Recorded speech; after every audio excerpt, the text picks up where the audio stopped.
अब समस्या ये आती है कि वेद को पढ़ें कैसे, जबकि हम उसकी भाषा को नहीं जानते। तो वेद को अगर हम पढ़ना चाहें बंधुओं, तो वेद को पढ़ने में ये समस्या तो बहुत बड़ी आ जाती है। सांगोपांग वेद को पढ़ा सके ऐसा कोई संस्थान पूरे संसार में उपलब्ध नहीं है, देश की तो बात छोड़ दो। पूरे दुनिया में नहीं है सांगोपांग वेद को पढ़ा सके ऐसा कोई संस्थान। तब कैसे पढ़ें वेद को? तो वेद के कुछ भाष्य हैं, लेकिन यदि उन भाष्यों को पढ़ोगे तो बंधुओं, भाष्य क्योंकि सरल संस्कृत में लिखे गए हैं, इसलिए उनमें मुसलमानों और ईसाइयों के द्वारा मिलावट की गई है। जैसे एक स्थान पर अष्टापदी गौहु आलंभनीय, 8 आभूषणों से युक्त वाणी को बोलने पर जीवन में सुख बढ़ता है। इसका अर्थ मुसलमानों ने पैसे देकर मूर्खों से करवा दिया कि 8 पैरों वाली गाय की काट कर हवन में बलि देने पर यजमान स्वर्ग को जाता है। तो ये जो मूर्खताएं फैली हैं, इन मूर्खताओं के फैलने का कारण लालच रहा, बीच में गड़बड़ियां रही, गुलामी रही, ये सब रहा। अब समस्या हमारे सामने तो जस की तस खड़ी है, वेद को जाने कैसे? हमारी तो समस्या ये है, जब हम भाषा नहीं जानते तो वेद को कैसे जाने? तो आओ आज एक यात्रा पर निकलते हैं, ये जानने के लिए कि वेद को कैसे जाने। एक बार फिर से मैं विश्वानी देव मंत्र का पाठ करता हूं। आइए सुनिए कि हम कैसे वेद को जान सकते हैं। ओम विश्वानि देव सवितर दुरितानि परासुव यद भद्रं तन्न आसुव। ओम शांति शांति शांति। मित्रों, जब तक मैं ये यात्रा करूं, जब तक मैं ये कहानी आपको सुनाऊं, वेद को हम कैसे पढ़ सकते हैं, तब तक उम्मीद करता हूं कि एक व्यक्ति भी कक्षा को नहीं छोड़ेगा। और मैं सच कहता हूं कि ये कहानी सुनने के बाद आप निश्चय पूर्वक ये जानोगे कि वेद को कैसे पढ़ा जा सकता है। न केवल ये जानोगे, बल्कि आप ये जानोगे कि दुनिया में पुरुषार्थ किस स्तर तक किया जा सकता है। बंधुओं, जैसे आज आप और हम सब मिलकर यहाँ इकट्ठा हुए इस ऑनलाइन माध्यम में, और ये सोचा कि हम जाने कि आखिर वेद को कैसे पढ़ा जा सकता है, या फिर हमने ये सोचा कि आखिर सत्य क्या है उसे जानने का यत्न करें। और जब ये जानने के लिए कि सत्य क्या है उसे जानने के लिए यत्न करने के पुरुषार्थ पर हम बढ़े, तो अनेक कठिनाइयों को पार करते हुए हम यहां तक भी पहुंचे। ऐसे ही एक समय भारतवर्ष में एक लड़के ने विचार किया मन में कि मैं सत्य को जानूंगा।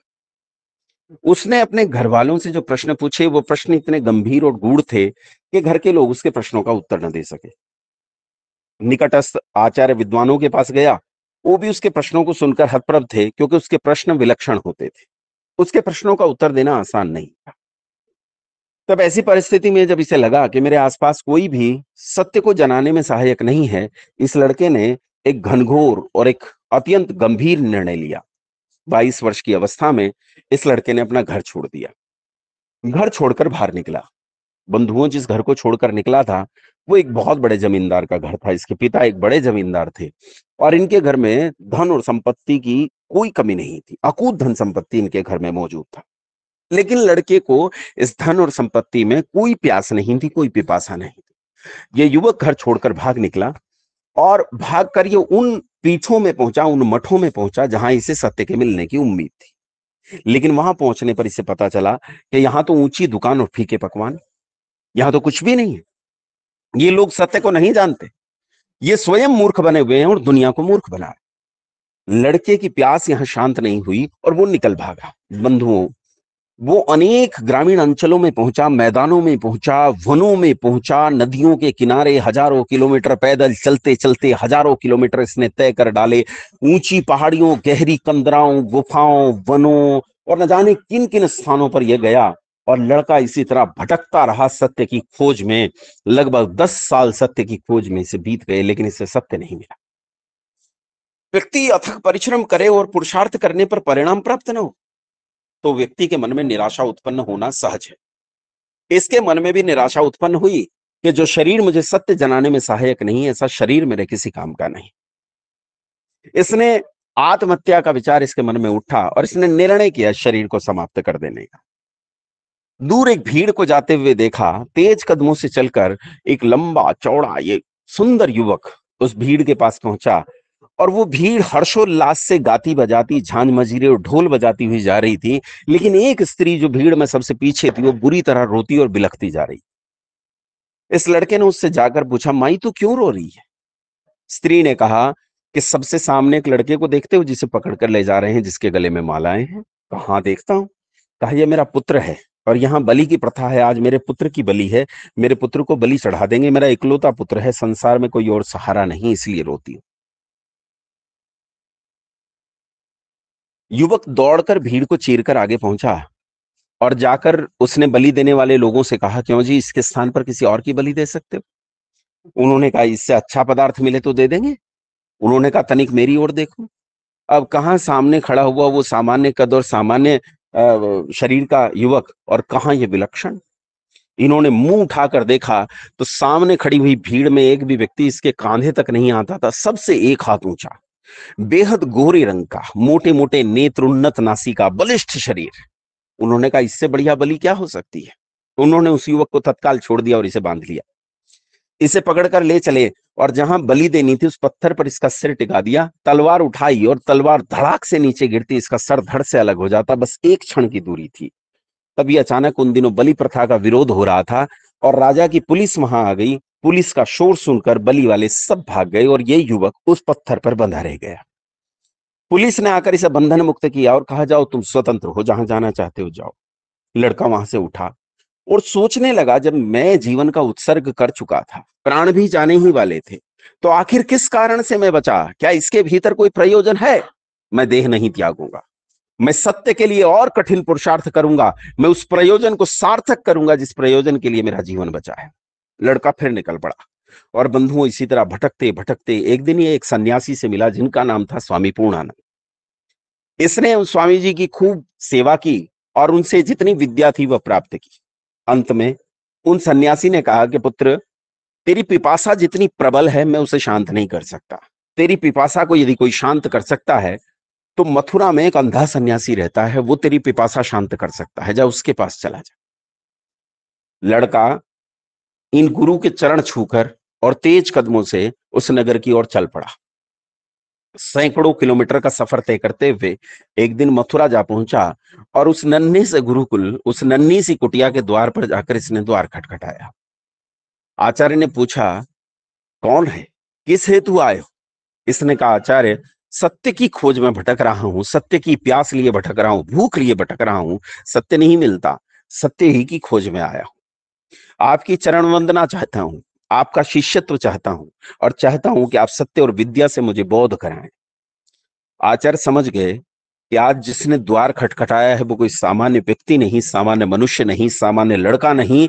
आज द्वार खटखटाया है आने वाले युग ने, आज द्वार खटखटाया है आने वाले परिवर्तन ने, आज द्वार खटखटाया है आने वाली क्रांति ने।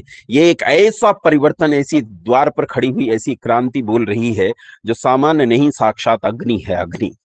आचार्य ने उसे समझने में क्षण भर नहीं लगाया।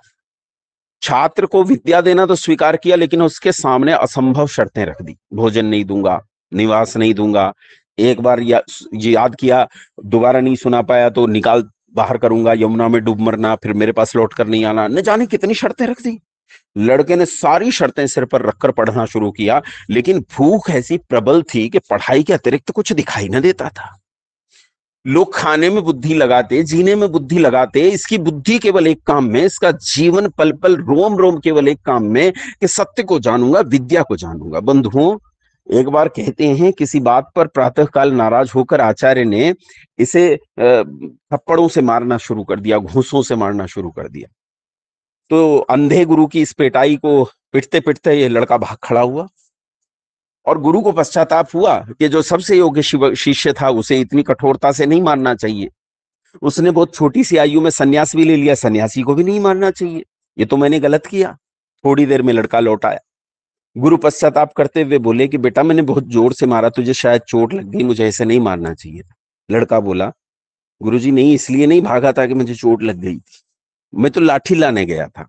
आपके कोमल हाथ जब मेरी ब्रह्मचर्य से तपी हुई इस वज्र जैसी देह पर पड़ते हैं तो आपके हाथों पर चोट लगती होगी, इसे सोचकर मेरा हृदय रो उठा, इसलिए लाठी लेने गया था। इससे मारिए ताकि मुझे यथोचित दंड मिले और आपके कोमल हाथों को चोट ना पहुंचे।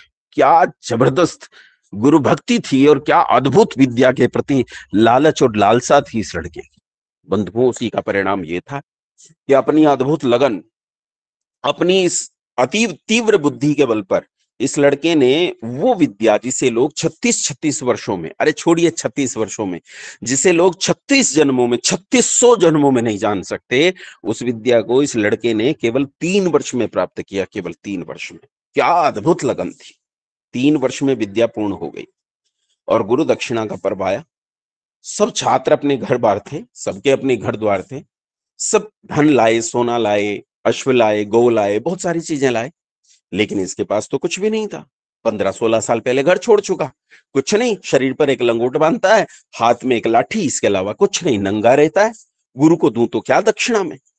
एक श्रेष्ठी के पास गया, व्यापारी के पास जाकर प्रार्थना की, गुरु दक्षिणा में गुरु को कुछ देना है, देने को कुछ है नहीं, मेरे गुरु को लौंग प्रिय हैं, क्या आप एक मुट्ठी लौंग दे सकते हैं? एक मुट्ठी लौंग उस कृपा के रूप में लेकर और जा पहुंचा गुरुकुल में। सब छात्रों ने अपनी दक्षिणा दी, आचार्य प्रसन्न होते जाते दक्षिणा लेकर। जब इस लड़के का नंबर आया तो इसने अंधे गुरु के हाथ पर वो एक मुट्ठी लौंग रख दी, लेकिन वो एक मुट्ठी लौंग पाकर गुरु का चेहरा उदास हो गया, वो निराशा उनके चेहरे पर खिलने लगी। इस निराशा को देखकर लड़के के मन में आश्चर्य उठा कि मैंने अपने गुरु के जीवन में आज तक कोई लालच तो देखा नहीं, लेकिन आज हीन दक्षिणा मिलने पर क्या ये लालच है, ये जो निराशा दिख रही है? लेकिन वो सोच ही रहा था कि तभी गुरु बोल उठे। उन्होंने कहा, बेटा 12 वर्ष की आयु में अपने नेत्र की ज्योति खो दी, तब से लेकर अंधे रहते हुए आज तक ये विद्या प्राप्त की, और न जाने कितने शिष्यों को ये विद्या बांटी है अंधे रहते हुए, लेकिन मैंने पूरे जीवन में इतना परिश्रम नहीं किया है जितना 3 वर्ष में तुझे विद्या से सींचने में किया है। और मेरे इतने परिश्रम का प्रतिफल बस ये एक मुट्ठी लौंग, ये मेरी दक्षिणा इतनी सी। क्या इस दक्षिणा के लिए मैंने इतना पुरुषार्थ किया? इस दक्षिणा के लिए मैंने इतना परिश्रम किया, दिनों रात लगाए, एक एक मिनट लगाई, अपनी विद्या की एक एक बूंद तेरे भीतर ऐसे भर दी जैसे वृक्ष के भीतर भूमि अपना जल भर देती है, और उसका फल मुझे मिलेगा एक मुट्ठी लौंग? लड़का बोला, गुरुजी आप तो जानते हो मैं तो अकिंचन ब्राह्मण हूं, ये एक मुट्ठी लौंग भी मेरे पास नहीं थे, ये भी किसी से मांग कर लाया हूं। ऐसा कुछ भी नहीं है जो छिपा बचा कर ले जाना चाहता हूं, लेकिन मेरे पास तो जीवन के अलावा कुछ है ही नहीं। तब अंधे दंडी स्वामी बोले, हाँ बस वही मुझे चाहिए जो तेरे पास है।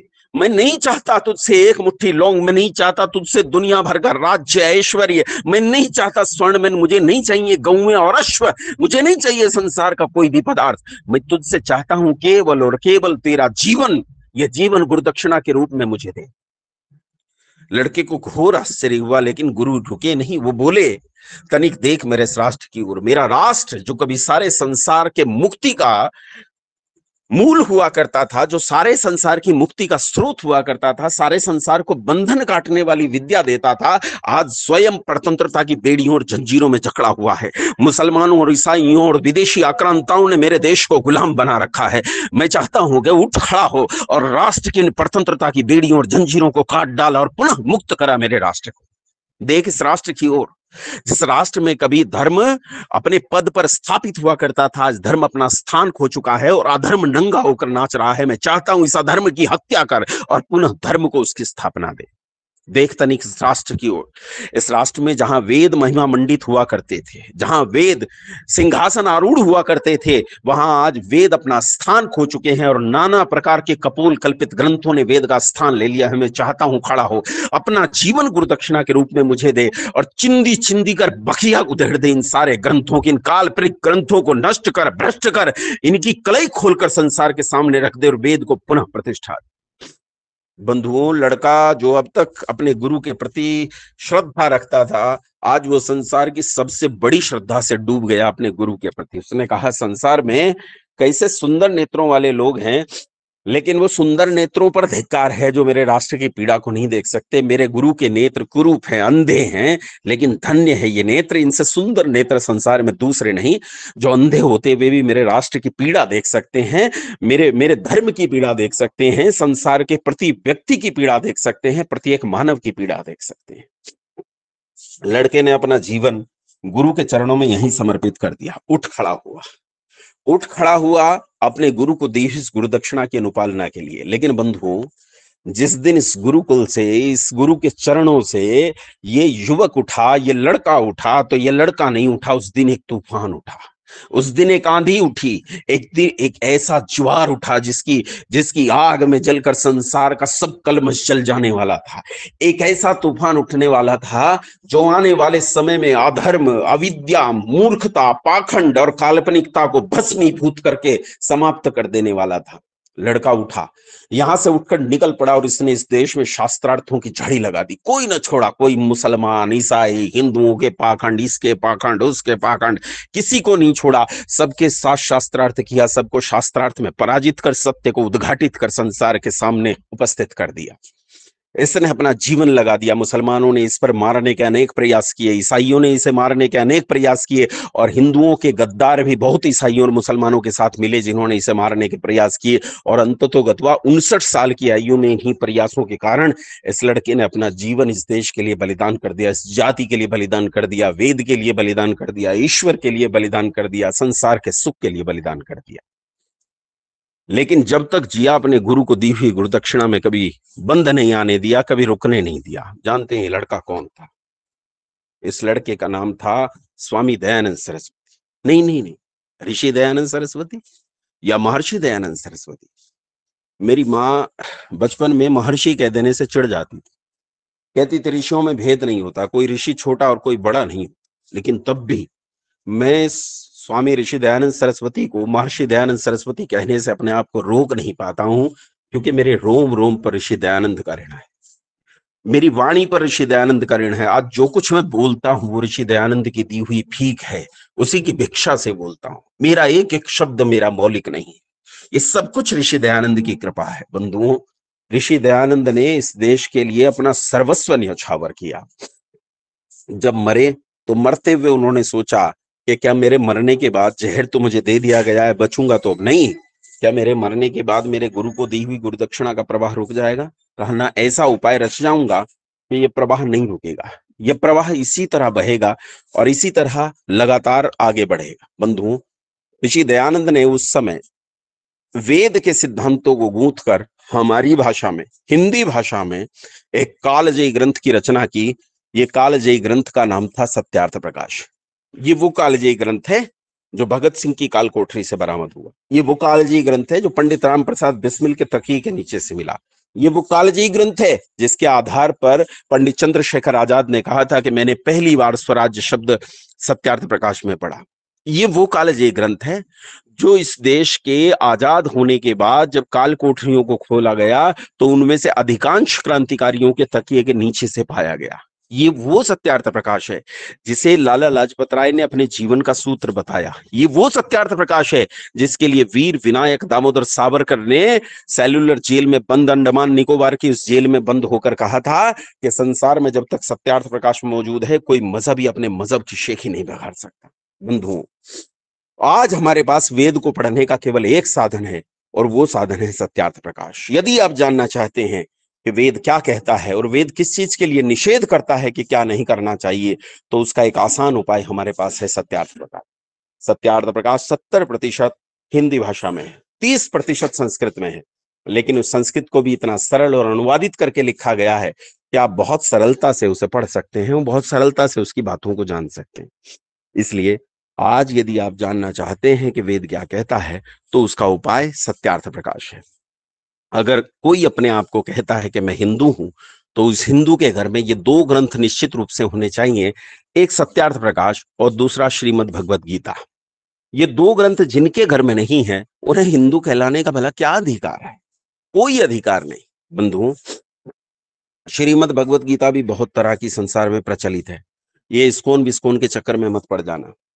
एक हुए स्वामी समर्पणानंद सरस्वती, उनका भाष्य गीता का उपलब्ध है, उस भाष्य को निश्चित रूप से लीजिए। हमारी टीम आपके ग्रुप्स में उस भाष्य के लिंक्स डाल देगी। अनेक प्रकाशन हैं जो उस पुस्तक को छापते हैं और बेचते हैं, जरूर वो पुस्तक वहां से खरीदिएगा और पढ़िएगा। सत्यार्थ प्रकाश भी 30, 40, 50 रुपए का पुस्तक है, आपको आसानी से मिल जाएगा। कहीं से भी मांगकर पुस्तक नहीं पढ़नी चाहिए, हमेशा खरीद कर पुस्तक पढ़नी चाहिए। लेकिन यदि आपको मांगने से ये पुस्तक न मिले, यदि आपकी आर्थिक स्थिति ऐसी हो कि आप ये पुस्तक न खरीद सकें, यदि आपको ये पुस्तक किसी दुकान से न मिले, तो आप हमें लिखिए, हम आपको ये पुस्तकें चाहे कहीं से लाकर दें, कितना ही यद्यपि गुरुकुल तो स्वयं दान दक्षिणा आदि से चलते हैं, लेकिन तब भी हम आपके लिए इन पुस्तकों का प्रबंध करेंगे। आप हमें लिखिए, हम आपके पते पर निःशुल्क ये पुस्तकें भिजवाएंगे, लेकिन आपके घरों में ये पुस्तकें होनी चाहिए। ये आपको वेद का वास्तविक तत्व, उसके उसके ज्ञान को आप तक पहुंचाएंगी, ताकि आप जान सकें कि ईश्वर हमारे लिए क्या आज्ञा देता है। आज का मेरा विषय यहीं समाप्त होता है। आइए अब मैं प्रश्न काल की ओर बढ़ता हूँ। जिनके कोई भी प्रश्न हो मुझसे प्रश्न पूछ सकते हैं, मैं उनका उत्तर देने के लिए तैयार हूँ। आप लोग हाथ खड़ा करेंगे, मैं प्रश्नों का उत्तर दूँ। शिवादित्य पुरोहित जी, शिवादित्य जी, आचार्य जी प्रणाम। प्रणाम। जी आज के इस सेशन के लिए, आपके वक्तव्य के लिए बहुत बहुत धन्यवाद। और जैसे आपने बताया, इनकी जो जिज्ञासा बताई, जो आपने उस लड़के की कहानी बताई, वो सुनकर एकदम पूरे शरीर में, पूरे मन में एकदम ऐसी जो तरंग जो दौड़ी, वो बहुत एक आंख में थोड़े आंसू भी थे और थोड़ी लज्जा भी आई अपने आप पर कि कितना कम प्रयास कर रहे हैं उस तुल्य में हम। वो तो उसी उसके सन्यासी का पुण्य प्रताप है। वो उसकी उसकी कथा, संसार में कोई ऐसा नहीं जो उसकी कथा सुन के न रो पड़े। जी जी, तो उसके लिए धन्यवाद। तो कल मैं सबके प्रश्न ले लूंगा। आइए मंत्र पाठ करते हैं और कक्षा को विराम देते हैं। ओम विश्वानि देव सवितर्दुरितानि परासुव, यद्भद्रं तन्न आसुव।